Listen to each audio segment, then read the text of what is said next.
अथाजंत pulling प्रकरणम। अजंत pulling प्रकरणम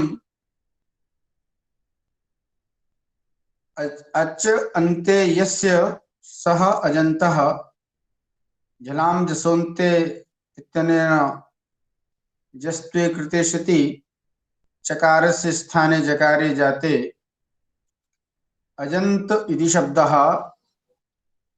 अजन्तश्चासौ पुल्लिङ्गश्च इति अजन्त पुल्लिङ्गः तेषां प्रकरणम् अजन्त पुल्लिङ्ग प्रकरणम्। प्रकरणं नाम अध्यायः,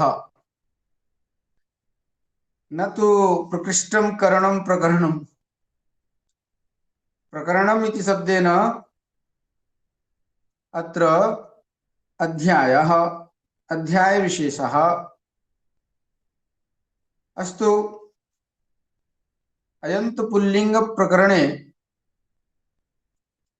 अजन्त पुल्लिंग शब्दानां सिद्धिः, तेषां सप्तसु विभक्तिषु यद् रूपं संपद्यते तस्य एव निरूपणम् अत्र, तस्य एव विशेष प्रकरणम् अत्र वर्तते। यद्यपि इतः प्राक् स्वादिसन्धि निरूपणं तत्र प्रसंगादेव सौजस मौट इति सुप्रत्यय शिवस अर्च इति स्थिते इति एका पंक्तिः ग्रंथकारेण लिखिता। सौजस मौट इति सुप्रत्यय, तर्हि सौजस मौट इत्यनेन कथं सुप्रत्ययः भवति, कस्मात् सुप्रत्ययः भवति इति जिज्ञासा छात्राणां मनसि पूर्वस्मादेव वर्तते। सौजस मौट इति सुप्रत्यये शिवस अर्च्यः इति स्थिते इति एषा पंक्तिः आदौ स्वादिसन्धि प्रकरणस्य आदौ एव ग्रंथकृता श्रीमद्भट्टोजीदीक्षितेन प्रोक्ता लिखिता। तर्हि कस्मात् सुप्रत्ययः समायाति, सुप्रत्ययः अस्ति न वा, कस्य अधिकारे सुप्रत्ययः, सुप्रत्ययः सौजस मौट इति सूत्रेण विधीयते, तर्हि कस्मात् विधीयते। सु औजस इत्येतेषां प्रत्ययत्वं कुतः, यदि प्रत्ययत्वं वर्तते तर्हि कस्मात् प्रकृतेः कस्यचित् शब्दस्वरूपात् सुप्रत्ययः यदि क्रियते तर्हि धातूनामपि शब्दस्वरूपत्वात् धातुभ्योऽपि सुप्रत्ययः प्राप्नोति। इत्येवं रीत्या महती जिज्ञासा अत्र छात्राणां मनसि भवति। सा एव जिज्ञासा इदानीम् उत्तरस्वरूपे तस्यामेव जिज्ञासायां सत्याम् इदानीं प्रकरणमिदं सविशेषं प्रारभ्यते। वस्तुतः स्वादिभ्यः स्वादीनां सूत्पत्तिः प्रातिपदिकात् भवति। तत्र न्याप् प्रातिपदिकात् इति सूत्रस्य वर्तते अधिकारः। यन्तात् आवन्तात् प्रातिपदिकात् च स्वादीनाम् उत्पत्तिः। अतः किं नाम प्रातिपदिकम्, यदि प्रातिपदिकेभ्यः सूत्पत्तिः तर्हि किं नाम प्रातिपदिकम्।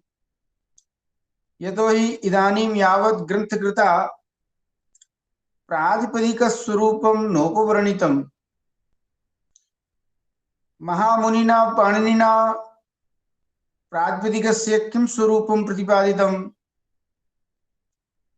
यद्यपि स्वादीनाम् उत्पत्तिः ण्यन्तात् भवति, यावन्तात् भवति, प्रातिपदिकात् भवति इति अर्थकम् एकं सूत्रं वर्तते ञाप्रातिपदिकम्। तर्हि तस्मिन्नपि सूत्रे नीच आप्च प्रातिपदिकं च एतेषां समाहारः ञाप्रातिपदिकं, तस्मात् ञाप्रातिपदिकात्। तत्रापि पूर्वं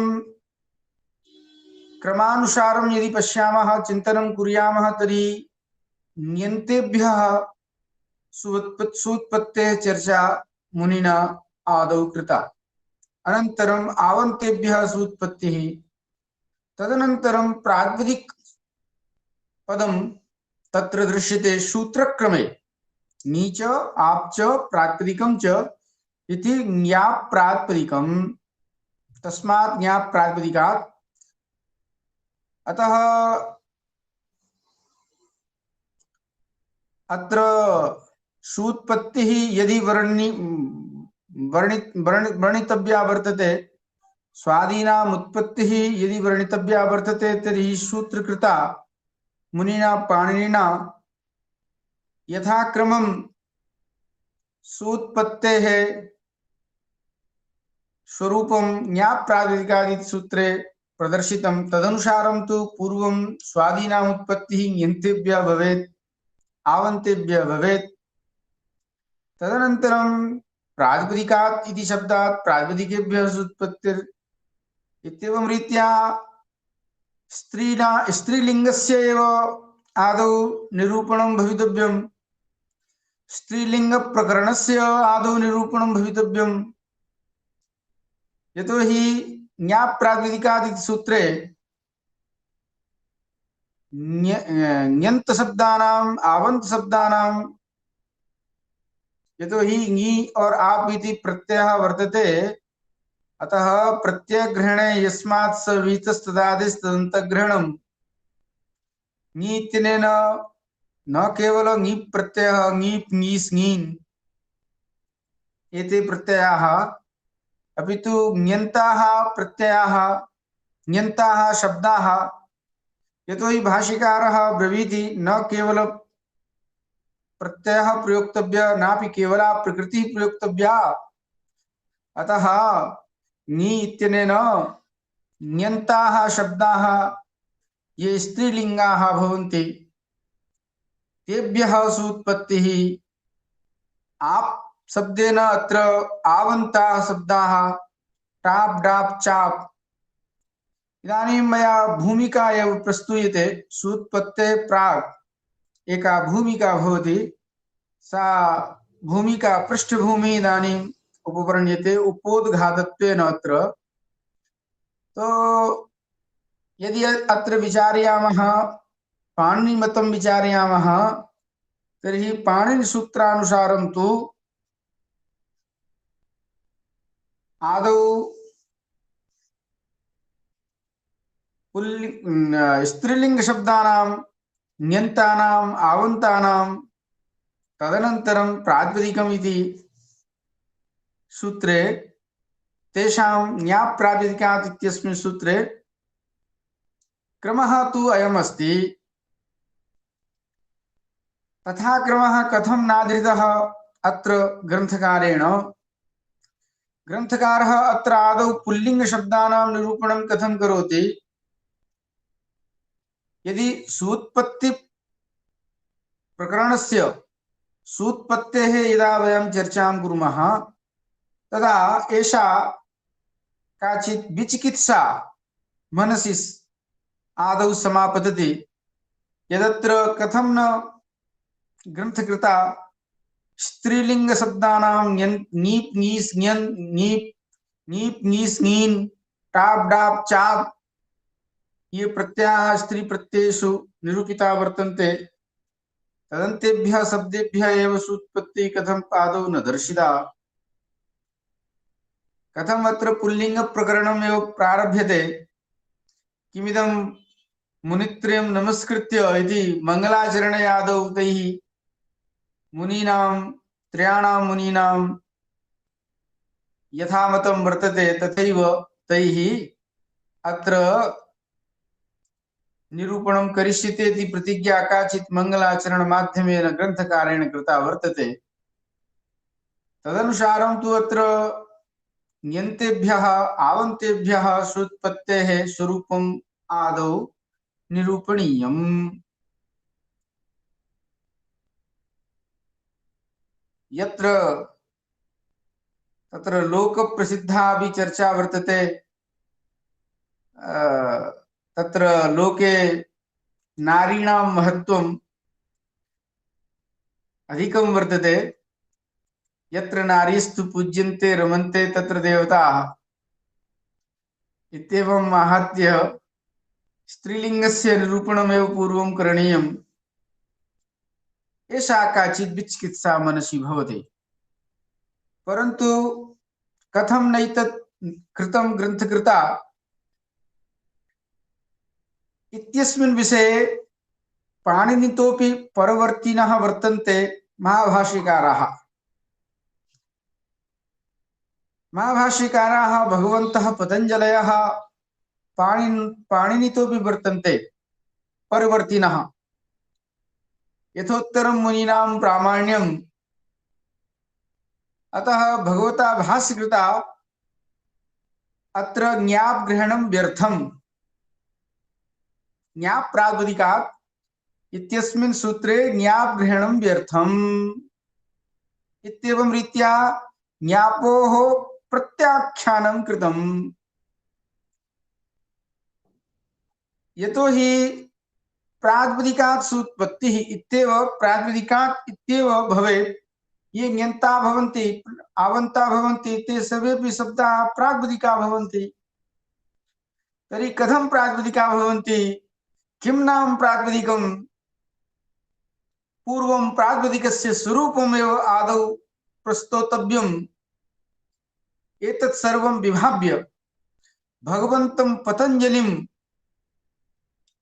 अत्र सर्वस्मादादौ, यतो हि मुनित्रयं नमस्कृत्य खलु, न केवलं पाणिनिं नमस्कृत्य अपि तु महाभाष्यस्यापि मतम् अत्र वर्णनीयम्।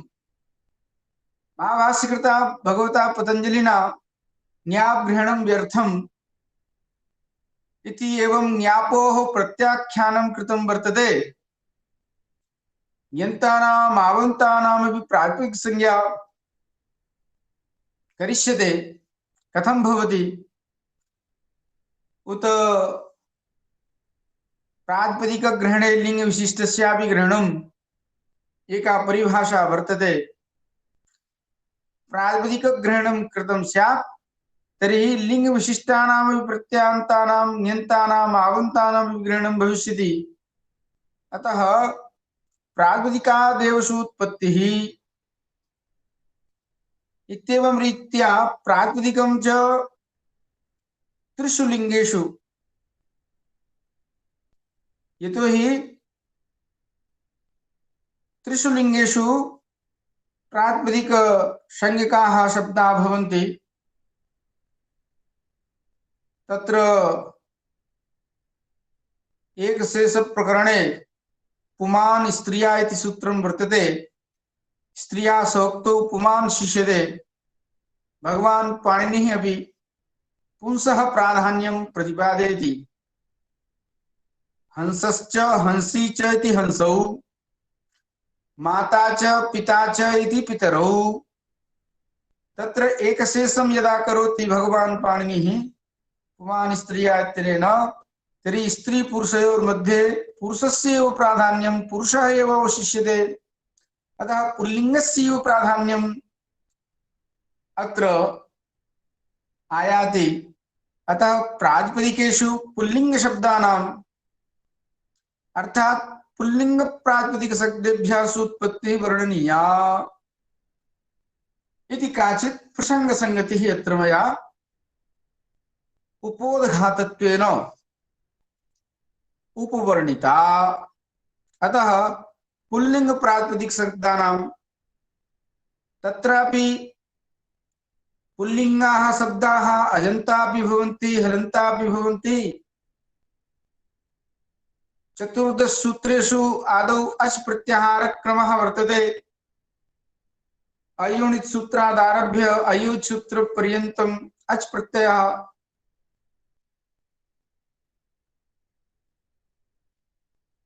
आदौ समायाति। यद्यपि अच् प्रत्ययस्य सिद्धिरादौ न भवति, हल् प्रत्ययस्य सिद्धिरादौ क्रियते, परन्तु सूत्रेषु चतुर्दश सूत्रेषु क्रमः यः वर्तते तत्र आदौ अच् प्रत्याहारस्य एव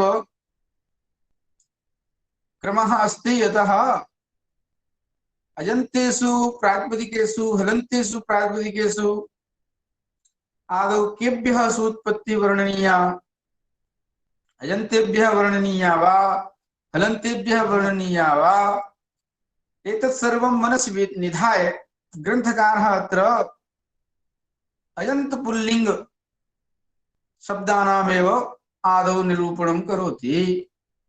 अतएव ग्रन्थकारः लिखति अथाजन्त पुल्लिंग प्रकरणम् इति काचित् प्रसंग संगतिः अत्र मया भवद्भ्यः सर्वेभ्यः निवेदिता वर्तते।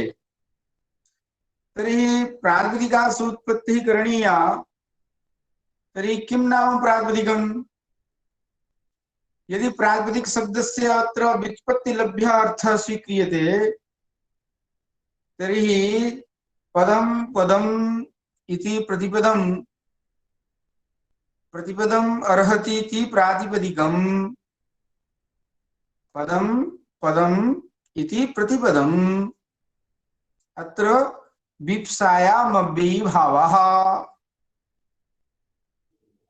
तर्हि पदं पदम् इति प्रतिपदम् प्रतिपदम्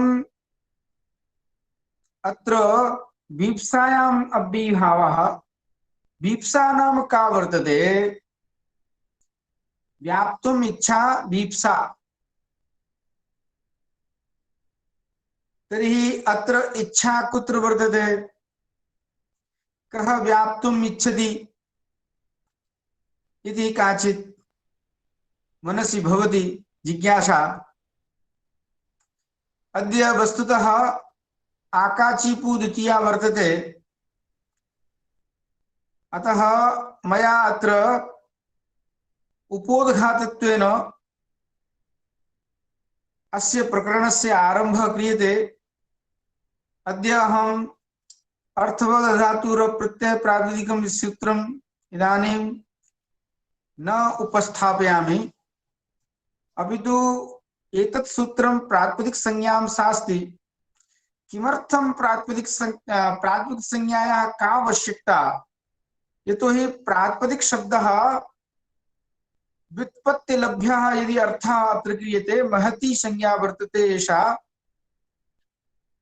अन्वर्थाच्येयं संज्ञा इति कश्चित् एषः पक्षः स्वीक्रियते। तर्हि पदं पदम् इति प्रतिपदम् अत्र वीप्सायाम् अव्ययीभावः। पदम् इत्यनेन किं? तर्हि सुप्तिगन्तं पदम्।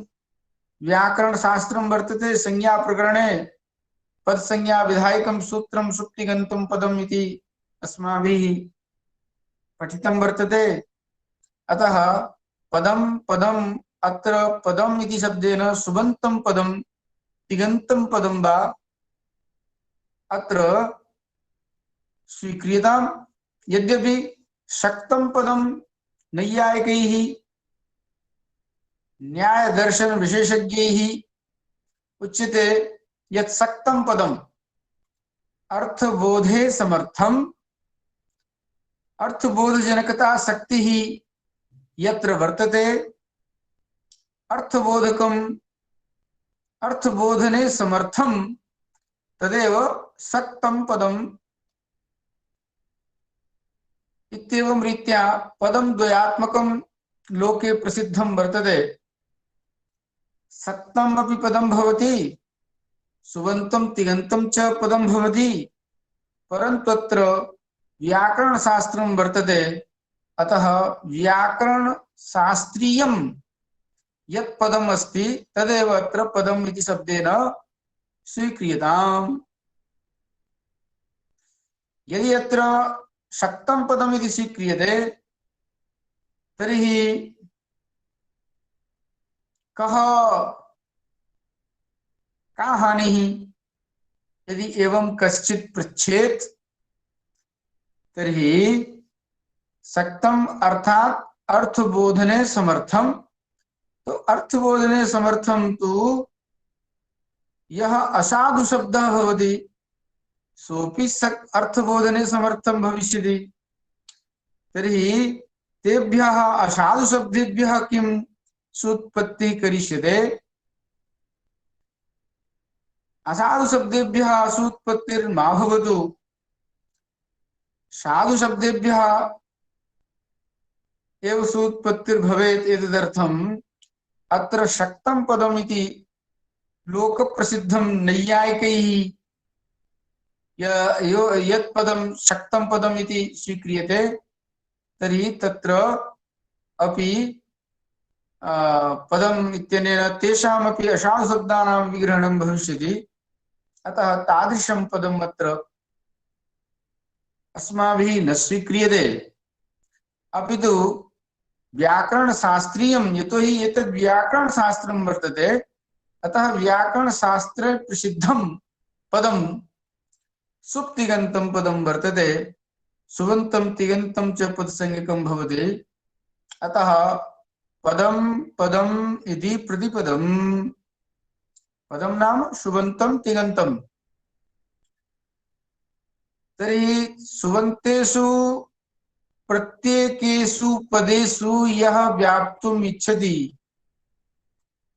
तिगन्तेषु वा प्रत्येकेषु पदेषु यः व्याप्तुम् इच्छति तत् प्रतिपदम्। यतोहि वीप्सायाम् अत्र विभावः खलु। वीप्सा नाम व्याप्तुम् इच्छा, इच्छा च कस्मिंश्चित् चेतने धर्मे आत्मन्येव भवितुमर्हति। वयं वैयाकरणाः शब्दप्रमाणकाः भवन्ति। अनादिनिधनं ब्रह्म शब्दतत्त्वं यदक्षरं परब्रह्मणः शब्दब्रह्मणः चैतन्यत्वात् स एव चैतन्यः शब्दः। चैतन्यात्मकं यत् परब्रह्म स्वरूपं शब्द वर्तते तदेव अत्र प्रतिपदम् अर्हति। लोके प्रयोगार्हता अपि तस्य भवेत्। अतः अत्र अव्ययीभावे यो हि समासः वीप्सायां कृतः व्याप्तुम् इच्छा। उपनिषत्सु एकं वाक्यम् आयाति, एकोऽहं बहुश्याम। वेदांतं नाम उपनिषत् प्रमाणम्। उपनिषत्सु वाक्यम् एतद् आयाति, एकोऽहं बहुश्याम इंद्रो मायाभिः पुरुरूपीयत। तो जब व्याप्त होने की इच्छा होगी तो हम थोड़ा सा इसका दार्शनिक अर्थ करने के लिए उधर थोड़ा सा प्रवृत्त हो गए, तो वह प्रत्येक पद में व्याप्त होने की इच्छा रखता है और उस प्रत्येक पद का ही प्रतिपदम अर्हति। प्रतिपदम प्रयोगार्हम यत् शब्द स्वरूपम लोके अर्थ विषयक बोधजनकत्वं यत्र भवति। और तर्हि सुबन्तेषु प्रत्येकेषु पदेषु यदा चर्चां कुर्मः तर्हि सुबन्तानि पदानि 21 संख्याकानि 22 संख्याकानि वा भवितुमर्हन्ति। एकस्यां विभक्तौ 3 पदानि भवन्ति, 7 विभक्तयः सन्ति, तर्हि आहत्य 21 पदानि भवितुमर्हन्ति।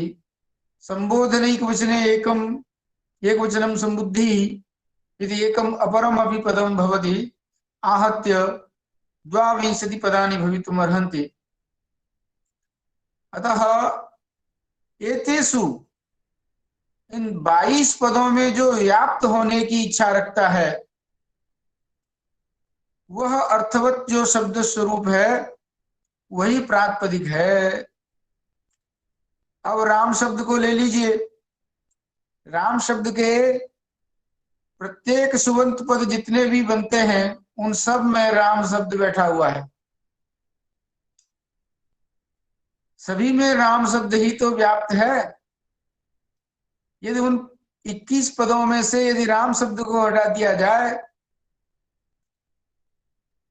तो पदम पदम प्रतिपदम प्रतिपदम अर्हति प्रतिपदम लब्धुम योग्यः भवति तत्प्रातिपदिकम् इत्येवं रीत्या प्रातिपदिक शब्दस्य कश्चित् वर्तते व्युत्पत्तिलभ्यः अर्थः।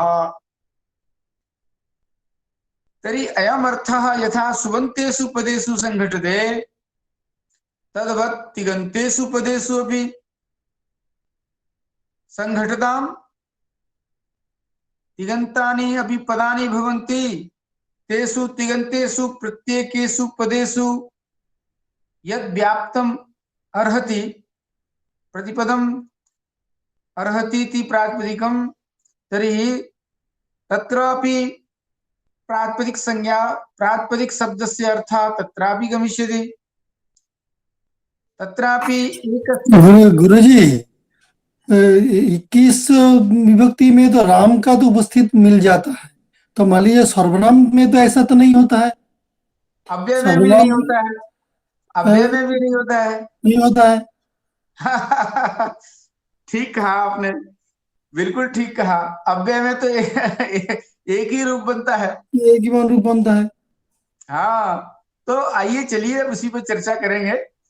तो प्रतिपदम वो जो ये जो औरहना का बात जो था ना, ये तो हो गई क्योंकि तदर्हति इससे तो ठस्से को तो किया ना, इसीलिए तो इसका बल पर या प्रत्यय का बल पर ही तो उसका जो अर्हति तो बोध होता है। जो हाँ, प्रातिपदिक जो है वो जो होता है तो उसका तो ठस्से का तो जो होता है ईक जो हुआ तो तदर्हति इत्यर्थे तो इस ईक हुआ। साधु साधु। तो प्रतिपदम अर्हति और प्रतिपदम लब्धुम योग्यो भवति। अर्ह अर्ह अर्हो अर्ह इत्यस्य अर्थः योग्यता, अर्हता भवति। तो हम ये चर्चा कर रहे थे, बीच में आपने बीच में ये बात लाके रख दी, इसका भी हम वर्णन करेंगे। तो प्रतिपदम लब्धुम योग्यः अर्हति प्रतिपदम लब्धुम योग्यो भवति तत् स्वरूपं प्रातिपदिकम् इति वर्णयामः। तर्हि तिङन्तेषु पदेषु तिङन्तान्यपि पदानि भवन्ति।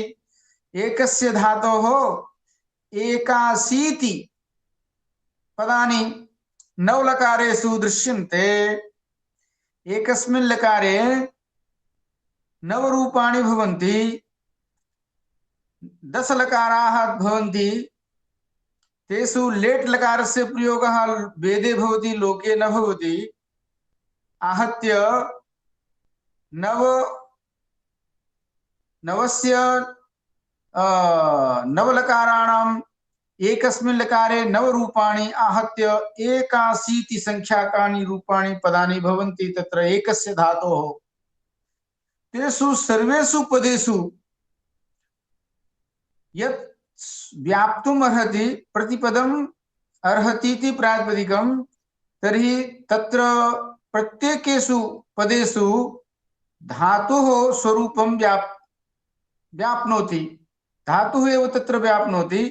यथा भूधातुः वर्तते, तर्हि भूधातुः प्रत्येकस्मिन् पदे तत्र प्रकृतित्वेन उपस्थितं भवति। अतः प्रतिपदम् अर्हति इति प्रातिपदिकम्। तर्हि प्रातिपदिक संज्ञा शब्देन धातूनामपि ग्रहणं भविष्यति। इत्येवं रीत्या धातूनामपि प्रातिपदिकत्वं यदि अत्र प्रातिपदिक शब्दस्य व्युत्पत्तिलभ्यः अर्थः स्वीक्रियते तदा तत्रापि आत्मनेपदी धातवः उभयपदिनः धातवः भवन्ति। आहत्य प्रातिपदिक शब्द स्वरूपम अतीव व्यापकम भविष्यति। अस्माभिस्तु प्रातिपदिकेभ्यः सूत्पत्तिः वर्णनीया। अत्र तु प्रातिपदिक पदेन धातोः अपि ग्रहणं भविष्यति।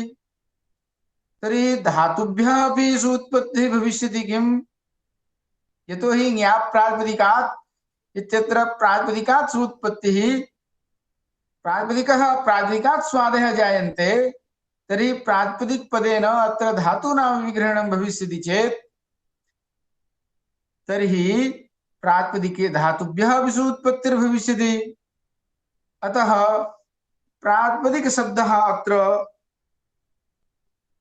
अतीव महान् व्यापकः शब्दः जातः। यदि व्युत्पत्तिलभ्यार्थः स्वीक्रियते तत्रापि अस्माभिः सक्तं पदं न स्वीकृतं, व्याकरणशास्त्रीयं सुबन्तं तिङन्तं एव पदं स्वीकृतं। तत्रापि न केवलं सुबन्तं पदम् अपि तु तिङन्तम् अपि पदं भवति, कृदन्तम् अपि पदं भवति। कृदन्तेभ्यस्तु सूत्पत्तिः स्वीक्रियते। तदितान्तम् अपि पदं भवति, तदितान्तेभ्यः अपि सूत्पत्तिः स्वीक्रियते। समासान्तम् अपि पदं भवति, अतः समासादपि समासान्तेभ्यः अपि शब्देभ्यः सूत्पत्तिः स्वीक्रियते, तत्र नास्ति बाधा। परन्तु धातुभ्यः अपि सूत्पत्तिर्भविष्यति।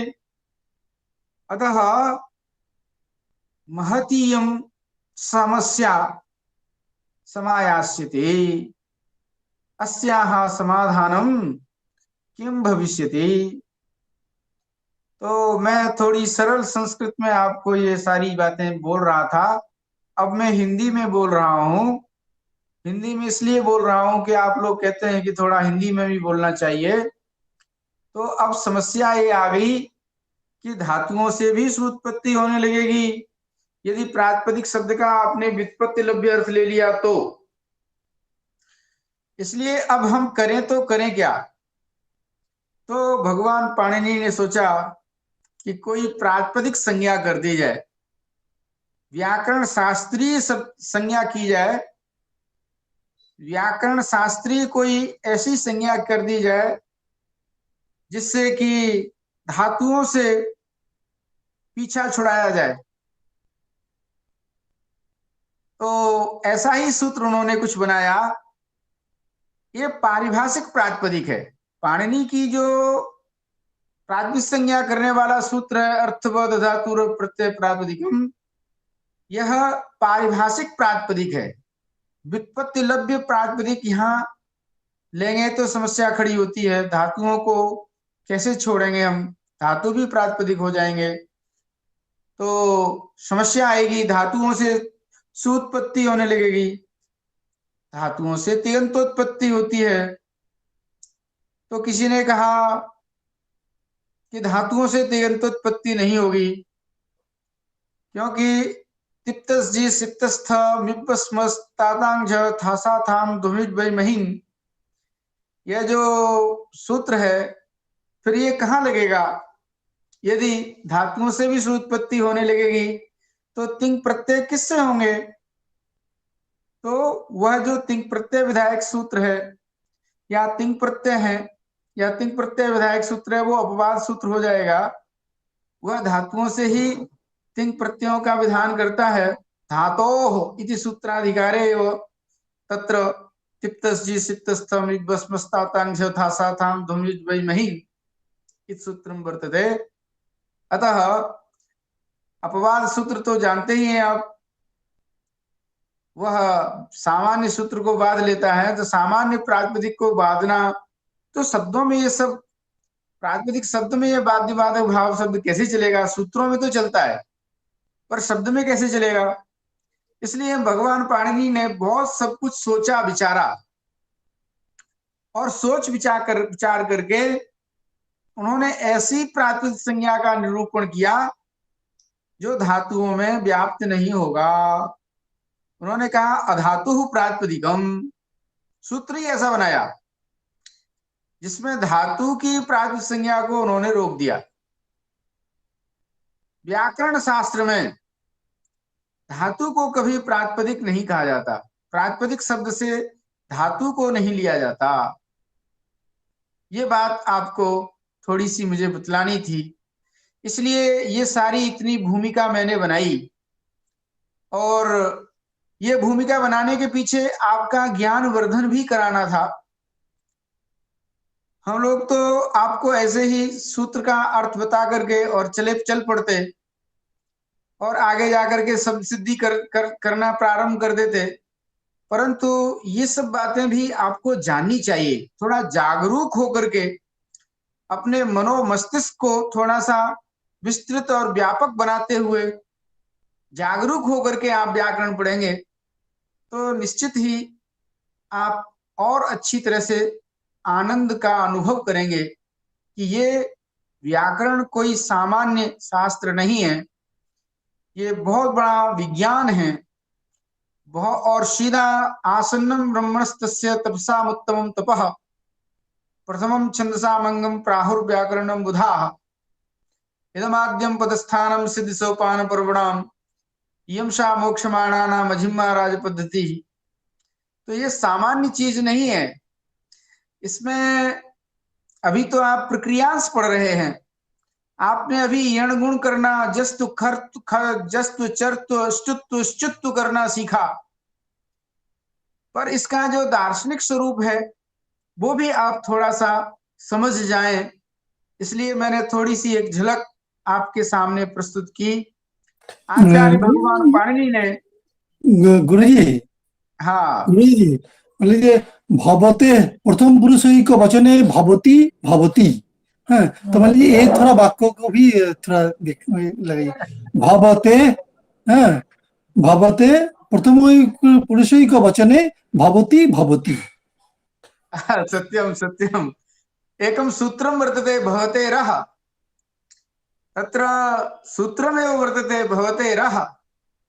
तिङन्तेभ्यः विसूत्पत्तिः भवतेरः, तत्र भवति इत्यनेन इक्स्तिपो धातु निर्देशे तत्र यद्यपि वर्तते वा इक् प्रत्ययः अस्ति प्रत्ययः तत्र भवति।